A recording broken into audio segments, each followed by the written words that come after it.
नमस्कार दोस्तों, आज हम एक नए विषय के बारे में बात करेंगे। आज नया विषय यानी बहुत से लोगों को लगता है, उसमें मैं भी हूँ, आप भी रहेंगे, कि कर्म बड़ा या भाग्य। हम में से बहुत से लोगों को लगता है कर्म बड़ा या भाग्य। बहुत से लोग यही सोचते हैं जो भाग्य में लिखा है वही होता है। मैं भी यही सोचता हूँ और ये मानता हूँ, ये सच भी है, जो भाग्य में लिखा है वही होता है। लेकिन कुछ लोग ऐसे बोलते हैं कर्म करने से भाग्य बदला जा सकता है। क्या ये हकीकत है? क्या हाँ, कर्म करने से भाग्य बदला जा सकता है। कुछ लोग कहते हैं कि भाग्य में जो लिखा है उससे ज़्यादा कभी कुछ नहीं मिलता, और जब भाग्य में मिलना लिखा हुआ है तभी मिलता है। हाँ, ये बात भी सही है। तो फिर बड़ा कौन हुआ, कर्म बड़ा हुआ या भाग्य बड़ा हुआ? तो एक कहानी के माध्यम से हम इसको समझते हैं। और कहानी में आपको कोई पौराणिक कहानी नहीं बताने वाला हूँ। अभी तक आप लोगों ने कर्म बड़ा या भाग्य बड़ा, ये गीता में भी एक श्लोक है, गीता के भगवत गीता का जो श्लोक है, दूसरा अध्याय का 47वां श्लोक है। उस श्लोक के अंदर भी भगवान श्री कृष्ण ने जब उपदेश किया है, उपदेश करते वक्त अर्जुन को ये श्लोक के बारे में बताया है। तो हम श्लोक भी देखेंगे। तो मैं कोई पौराणिक कथा या पौराणिक कहानी नहीं बताने वाला हूँ। मैं जिस कंपनी में काम करता हूँ उसी कंपनी पे कुछ लोगों के साथ में ये हुई है कहानी, वही कहानी मैं आपको बताने वाला हूँ। ठीक है, तो मैं एटोमी इंडिया में एज ए डिस्ट्रीब्यूटर करके काम करता हूँ। जब एटोमी इंडिया लॉन्च होने वाली थी, लगभग अभी 1.5 साल हो चुका है लॉन्च होने को, ठीक है, और उसके पहले से काफ़ी सारे लोग यहाँ काम करते थे एज ए डिस्ट्रीब्यूटर करके। तो अब देखो, मैं भी एज ए डिस्ट्रीब्यूटर करके जुड़ा कंपनी से। मैं बहुत बाद में जुड़ा, मेरे से पहले 2 साल 3 साल 4 साल पहले काफ़ी लोग इसमें जुड़े हुए थे।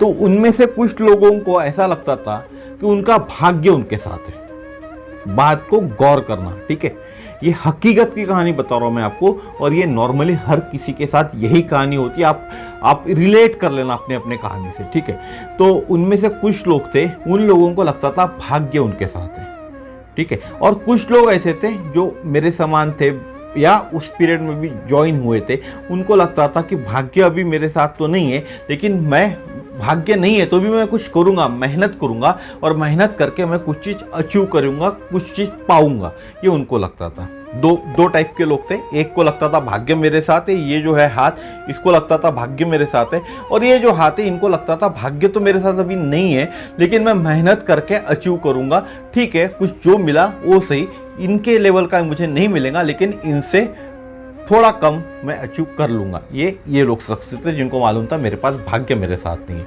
अब हुआ क्या, जो लोग जिनको लगता था भाग्य मेरे साथ है, उन लोगों ने क्या किया, उन लोगों ने एक गलत सोच उनके दिमाग में आ गई थी या मन में आ गई थी, भाग्य हमारे साथ है तो हमको कुछ करना नहीं है। खुद को टीम को बांधे हुए वो चल नहीं रहे थे, किसी के कोई ना कोई 2-4 लोगों के ऊपर डिपेंडेंसी हो गई थी उनकी, और उसी के भरोसे वो चल रहे थे, क्योंकि उनको लग रहा था कि भाग्य मेरे साथ है।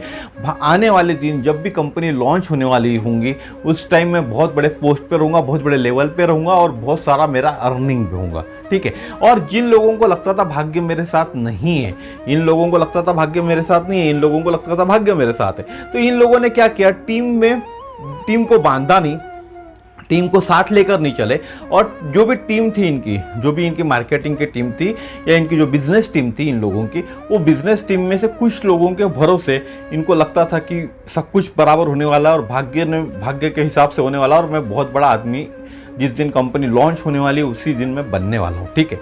अब ये हाथ के कुछ लोग थे, इन लोगों को लगता था कि भाग्य हमारे साथ तो नहीं है, तो भाग्य हमारे साथ नहीं है तो हमको कुछ मेहनत करनी पड़ेगी, कुछ काम करना पड़ेगा। तो इन्होंने क्या किया, इनकी जो टीम थी, इस टीम को इन्होंने संजोगा, इस टीम को साथ में लेके काम किया। टीम को भी इन्होंने बोला कि भाई भाग्य अपने साथ अभी तो है नहीं, लेकिन अपने को मेहनत करनी है, कुछ करना है, और मेहनत करके अपन आगे बढ़ेंगे। हो सकता है जो अपने दूसरे लोग हैं, ऊपर वाले लोग हैं, इन लोगों का भाग्य बहुत अच्छा है, इनको सब तुरंत मिलेगा, लेकिन अपने को तुरंत कोई चीज़ नहीं मिलेगी, अपने को उसको पाने के लिए मेहनत करनी पड़ेगी, ठीक है। ये हो गया। अब जिस दिन कंपनी लॉन्च हुई उस दिन हो गया उल्टा।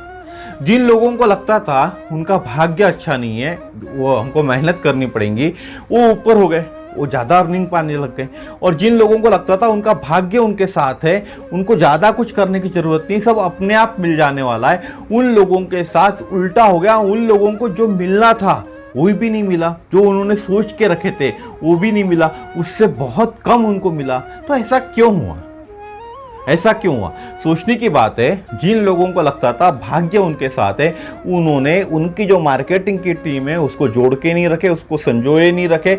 उसमें से कुछ लोगों पे भरोसा करके उनके भरोसे, भाग्य के भरोसे काम कर रहे थे कि भाग्य में मेरा ऐसा होने वाला, मेरा भाग्य बहुत अच्छा है, मुझे ये सब चीज़ें मिलने वाली, उसी भरोसे वो बैठे थे। लेकिन ये जो हाथ के लोग थे, इनको मालूम था हमारा भाग्य अभी हमको ये चीज़ देने वाला नहीं है। तो इन लोगों ने क्या किया, मेहनत किया। इनकी जो टीम थी, वो टीम पे इन्होंने मेहनत किया। टीम को साथ में लेके टीम को भी ये बताया कि अभी आपको टाइम लगेगा, क्योंकि हमारा भाग्य अभी आने का है। 1 साल, 2 साल, 3 साल हमको मेहनत करनी पड़ेगी और फिर हमको वो सब चीज़ें मिलेंगी। अभी हमको काम करना है, अभी सिर्फ हमको कर्म करना है। तो ये इनको मालूम था, जिनको मालूम था हमारा भाग्य अच्छा नहीं है, और ये भाग्य, इनको लगता था भाग्य अच्छा है, उनसे ऊपरी पोजीशन पे पहुंच गए। और ऊपरी पोजीशन इट मीन्स ज़्यादा अर्निंग करने लगे, और ये लोग उस पोजीशन पे नहीं पहुंचे जिस पोजीशन पे इनको लगता था हम चले जाएंगे या हमारा भाग्य हमको वहां तक लेके जाएगा। तो भाग्य यानी क्या? भाग्य यानी लोहा, और चुंबक, चुंबक यानी कर्म। चुंबक, जो चुंबक है वो भाग्य को अपने ऊपर, अपने तरफ खींचता है। आप जानते हैं ना, लोहे को खींचता है चुंबक। तो चुंबक यानी कर्म हो गया, और हमारा जो भाग्य लोहा है, तो जब हम काम करेंगे, चुंबक लोहे की तरफ जाएगा तो चुंबक को खींच लेगा ना अपने तरफ में। तो उसी तरह से जब हम कर्म करते तो हमारे भाग्य को खींच लेता है। इसीलिए कहा जाता है भाग्य हमारे कर्म का ही परिणाम है। भाग्य अलग नहीं है, हम जो कर्म करते हैं उसी का परिणाम हमारा भाग्य है। अनुकूल कर्म करे जाए तो भाग्य को अपने ओर मोड़ा जा सकता है। अगर आपका भाग्य खराब भी है, अगर आप अनुकूल कर्म कर रहे तो अपने भाग्य को, जो भाग्य में लिखा नहीं है उसके हिसाब से, उसके विपरीत है ना, अपनी तरफ आप उस भाग्य को मोड़ सकते हो। अगर आज आपके भाग्य में नहीं लिखा है 1000 रुपये पाना महीने का, या रोज पर डे के अर्निंग नहीं लिखी हुए, और आपने उस हिसाब से कर्म किए, उस हिसाब से आपने धंधा सेट किया आपका, तो आपका भाग्य आपके तरफ 1000 रुपये पर डे लेकर आएगा, भले आपके भाग्य में नहीं लिखा है, क्योंकि वो आपका कर्म करेगा, कर्म भाग्य को आपकी तरफ खींच के लेकर आएगा। ठीक है, अब भगवद गीता के दूसरे अध्याय में 47वां एक श्लोक है। क्या है? तो श्लोक है, कर्मण्येवाधिकारस्ते मा फलेषु कदाचन मा कर्म फले हेतुर्भु माते संगोस्तव कर्माणि। ये श्लोक है गीता का 47वां श्लोक है दूसरे अध्याय का। इसका अर्थ होता है, या इसको हिंदी में बोले तो अर्थात कहा जाता है, तुम्हारे कर्म पर तुम्हारा अधिकार है, लेकिन कर्म के फल पर तुम्हारा अधिकार नहीं। इसलिए फल के प्रति आसक्त हुए बिना अपना कर्म करते रहो। तो गीता में भी यही कहा है कि आपको सिर्फ कर्म करना है, कर्म पर अधिकार है। जो कर्म हम कर रहे, जो काम कर रहे, उस पर हमारा अधिकार है, लेकिन कर्म से जो हमको फल क्या मिलता है उस पर हमारा अधिकार नहीं। इसलिए हमारा काम है सिर्फ कर्म करना। तो क्या हुआ, हमारे यहाँ भी फिर जब कंपनी लॉन्च हुई तो उसके बाद बहुत से लोगों को, जो उनकी आशा थी, जो उनको सोचा था उन्होंने कि भाग्य में मेरे ये लिखा है, मुझे ये फल मिलने वाला है, तो उन्होंने कर्म करना पहले ही बंद कर दिया था, बहुत कम कर रहे थे।